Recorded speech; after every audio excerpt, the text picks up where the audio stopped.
All right, today's topic is, well, it's a really interesting one, I think, and you picked some really, really interesting sources. Yeah, this will be fun. Yeah, we're going to be taking a look at Ted Chiang's Story of Your Life, along with the film adaptation Arrival. Yeah, a classic.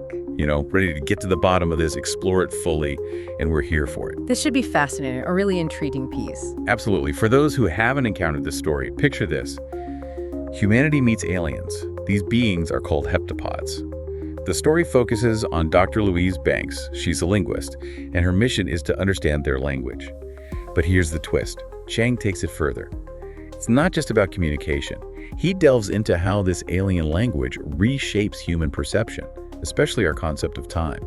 It's a real mind bender. We've got some great material to work with for this deep dive, excerpts straight from the story, through Louise's perspective, and a really insightful analysis to help us unpack some of the more, complex ideas in the narrative. It's going to be a good one. Our mission, which you've accepted by being here, is to truly grasp the essence of this story.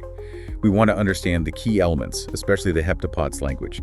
It's often referred to as heptapod B, and has a profound impact on our linear perception of time.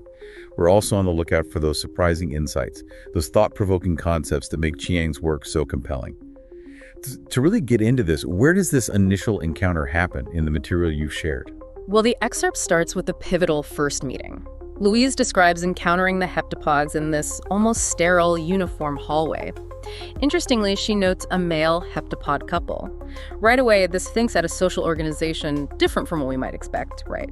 Of course, we also have the human representatives, Colonel Weber bringing the military perspective, and Dr. Banks, the linguist who's trying to bridge the communication gap. Classic first contact situation. Right, classic. And as you'd expect, the initial focus, the analysis highlights this too, is entirely on communication. They start by recording the heptapod's vocalizations. But the story quickly reveals it's a huge challenge. Another scientist, Gary Donnelly, observes that human and heptapod auditory systems are actually optimized for different sounds. It's a basic biological difference that immediately throws up a major obstacle to even the simplest conversation. Imagine trying to talk to someone whose ears are literally tuned to a different frequency. It's fascinating, and the analysis points out this realization. Our typical human approach to language learning, that back-and-forth conversation, building vocabulary gradually, it just doesn't work here. The heptapod's language isn't just a different set of sounds, it operates on entirely different principles, as if it's wired differently. And that leads to the focus on heptapod B, the written language, which really starts to get interesting. Heptapod B, it's unlike any human writing system. It's semasiographic. Now, to help us understand this, what does that mean, semasiographic, in this context? Semasiographic basically means the writing conveys meaning holistically. Instead of a linear sequence of letters or words like we're used to, decoding step by step, a heptapod B logogram, their written symbol, expresses multiple clauses at once. Imagine a dense, multidimensional image, packed with layers of meaning that you perceive all at once. Boom, the whole idea hits you. And I think the film adds another layer to it with those incredible visuals of the heptapod language and Louise's, increasingly fluid sense of time, but the emotional core of the story, that sense of deliberate choice that remains the same. Right. It's like the film gives us this really powerful visual representation of the abstract concepts that Chiang is exploring in the story. Exactly. So one thing that I thought was really interesting about Chiang's story is how the story gives us a glimpse of these logograms. A sentence for, say, oxygen and ocean is described as this intricate, almost circular pattern. It's really hard for us thinking linearly to even imagine processing language like that. Completely different. Exactly. And as the analysis points out, learning heptapod B isn't just memorizing symbols. It requires a fundamental shift in how you process information. The nonlinear structure is key. Human languages are sequential. We build meaning word by word, sentence by sentence. Heptapod B presents a complete idea in a single, complex visual gesture. It's like seeing the whole picture instantly. Which brings us to a central theme. The Sapir-Whorf hypothesis, or linguistic relativity. If this is new to you, what's the basic idea? It suggests that the very structure of our language influences how we think and perceive the world. A connection between language and cognition, suggesting our native tongue might actually shape our worldview. It's not just different words for the same thing, it's the language itself influencing the categories and structures of our thought. So the way we think about time, about relationships, about anything, could be shaped by the language we speak. Pretty deep, right? Deep stuff. And in Story of Your Life, we see this play out as Louise immerses herself in heptapod B. her perception of time begins to change. She starts experiencing events not linearly, but more simultaneously. Past, present, and future become less distinct. It's brilliantly illustrated through Louise's reflections, right? The story starts with her looking back on her future with her daughter. The opening lines, "Your father is about to ask me the question," reveal this nonlinear perspective. It's as if she's experiencing her whole life's timeline at once, past and future merging. And this is triggered by a simple question from the father: do you want to make a baby? That question seems to unlock this simultaneous perception. Now here's the mind-boggling part. How does this alien language rewire her brain to experience time so differently? The analysis connects the shift to the structure of heptapod B. Since the language itself isn't sequential, it encourages thinking that's not bound by a linear progression of time. As Louise becomes fluent, her mind starts operating similarly, grasping entire events or periods as a unified whole.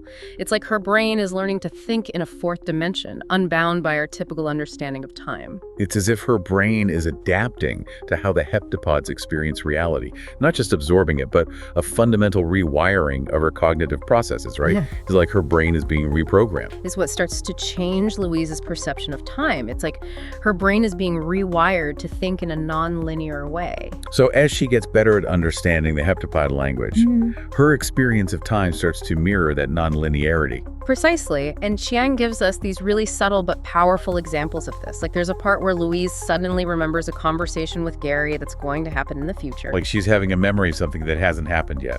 Yeah, and there's another part where she understands the end of a sentence before it's even finished being spoken. Oh, wow. These little glimpses into her changing perception of time, they really highlight how deeply the heptapod language is affecting her. And this connection between language and their understanding of the universe goes beyond time. Chiang links it to physics, specifically Fermat's principle of least time. Fermat's principle. Okay, to understand its relevance, let's break it down. What is it, and how does the story connect it to the heptapod's worldview? Right, so that's actually a really crucial part of the story. It's not just a random physics lesson. Yeah. It's about understanding the heptapod worldview. Okay, I'm listening. So Fermat's principle, it basically states that light, when it travels between 2 points, it always takes the path that requires the least amount of time. Like it knows the shortest route. Yeah, kind of. But it's more than just distance. It's about time. So think about how light bends when it goes from air to water. It's called refraction. Right. The light isn't taking the straightest path, but it's taking the path that allows it to get from point A to point B in the shortest amount of time. Okay, so the light is somehow choosing the most efficient path, the quickest route. Precisely, and that's where the connection to the heptapods emerges. Fermat's principle represents what we call a teleological view. The endpoint, achieving the shortest time, influences the path taken. This mirrors the simultaneous nature of their language and their non-linear perception of time. It's like they see the whole trajectory of an event at once, and that understanding shapes their communication and actions.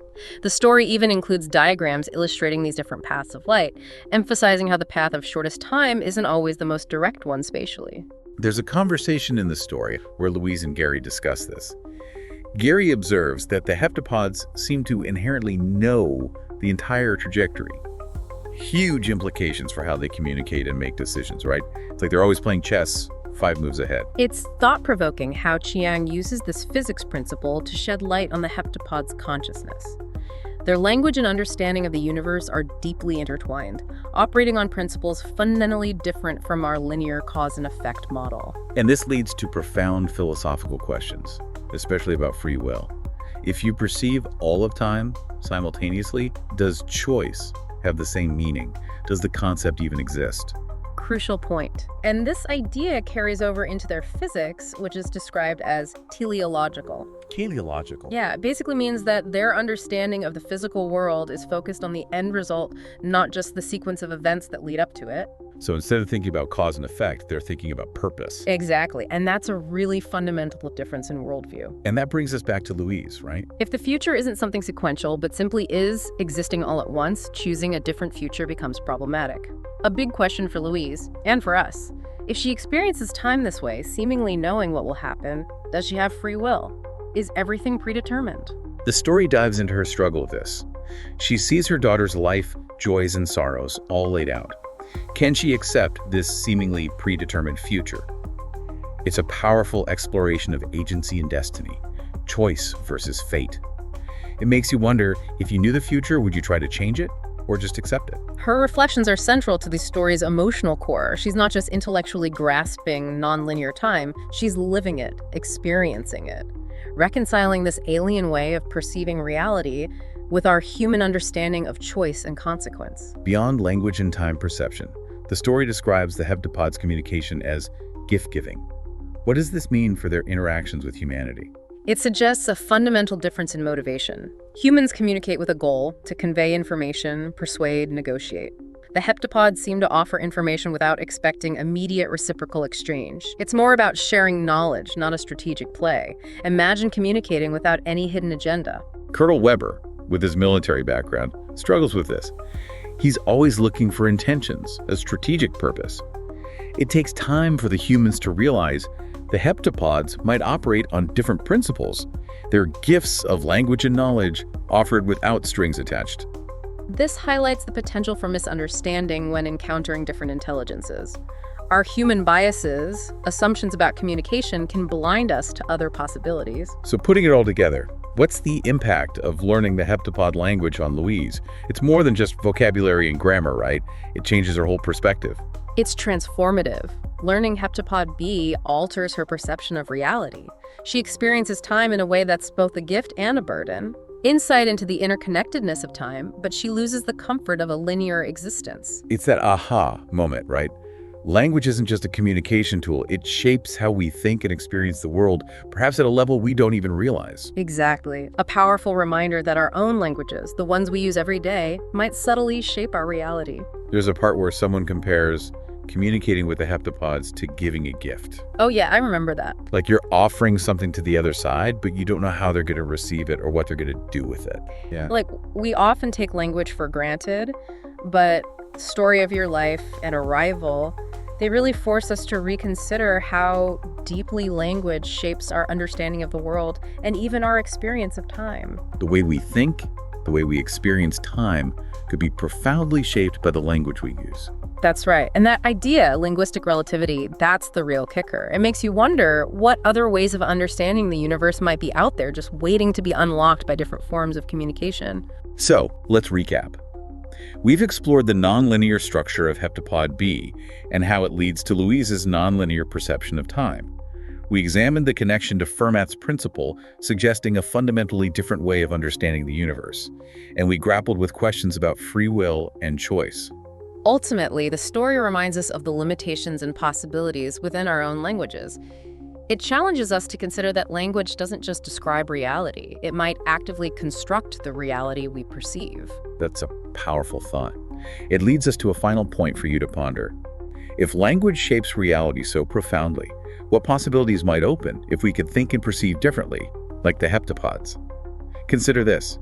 How might your own understanding of time, of cause and effect, be influenced by your language and the stories you tell yourself? It's a question worth contemplating. Thanks for listening. Yeah, this was fun. All right, we'll see you next time. Until next time. See ya.